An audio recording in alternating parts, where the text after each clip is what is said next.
আসসালামু আলাইকুম। প্রামাণিক YouTube channel এবং ফেসবুক পেজের পক্ষ থেকে আপনাদের সবাইকে স্বাগত। বরাবরের মতো আমি আজকেও আপনাদের সামনে নতুন একটি ভিডিও নিয়ে হাজির হলাম।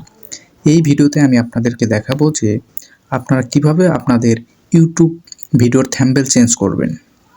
যারা জানেন না যে ইউটিউব ভিডিওর থাম্বনেল কিভাবে চেঞ্জ করতে হয়, আজকের ভিডিওটি মূলত তাদের জন্য। তো চলুন কথা না বাড়িয়ে আমরা আমাদের মূল ভিডিওতে চলে যাই। তো এক্ষেত্রে আমরা চলে যাব আমাদের ওয়াইটি স্টুডিও অ্যাপসে। ওয়াইটি স্টুডিওতে ক্লিক করে দেব। ক্লিক করে দেওয়ার পর এখানে দেখতে পাচ্ছেন আমার অনেকগুলো ভিডিও শো করতেছে। তো আমি আমার এই প্রথম ভিডিওর একটু আগে ভিডিওটি পোস্ট করছি, তো এই ভিডিওর থাম্বনেলটা আমি চেঞ্জ করে দেব। তো এই জন্য এই ভিডিওর উপর ক্লিক করে দেব। ক্লিক করে দেওয়ার পর আপনারা এইখানে একটা পেন্সিল অপশন দেখতে পাচ্ছেন। তো এই পেন্সিল অপশনটাতে ক্লিক করে দেব।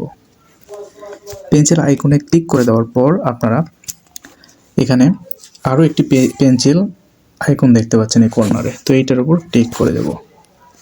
ক্লিক করে দেওয়ার পর এখানে দেখতে পাচ্ছেন যে চেঞ্জ এডিট থাম্বনেল।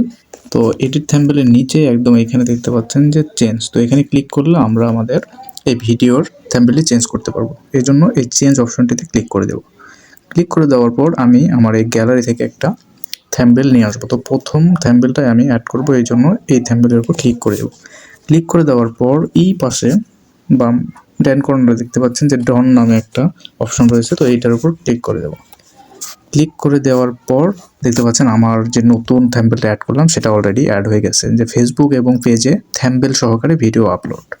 তো এই ভিডিওটা হচ্ছে আমার যে কিভাবে ফেসবুকে এবং পেজে থাম্বনেল সহ ভিডিও আপলোড করতে পারি, এই রিলেটেড ভিডিও। এই জন্য আমি এই থাম্বনেলটা দিয়ে দিলাম। এখানে দেওয়ার পর আবার এই ডান কর্নারে সেভ অপশন দেখতে পাচ্ছেন। তো এটার উপর ক্লিক করে দেব।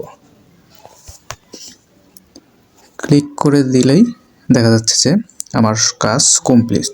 এখন আমার ভিডিওতে এই থাম্বনেলটা এখন শো করবে যে ফেসবুক এবং পেজে থাম্বনেল সহকারে ভিডিও আপলোড, এইটাই শো করবে। তো এইভাবে আমরা সহজে আমাদের ইউটিউব ভিডিওতে থাম্বনেল পরিবর্তন করতে পারি। তো আশা করি আপনারা ভিডিওটি শেষ পর্যন্ত দেখেছেন। ভিডিওটি ভালো লাগলে অবশ্যই একটি লাইক করে দিবেন। আর এই ভিডিও থেকে আপনি যদি সত্যি উপকৃত হয়ে থাকেন তাহলে অবশ্যই প্রামাণিক টিপস ইউটিউব চ্যানেল এবং ফেসবুক পেজ ফলো দিয়ে পাশেই থাকবেন। অসংখ্য ধন্যবাদ।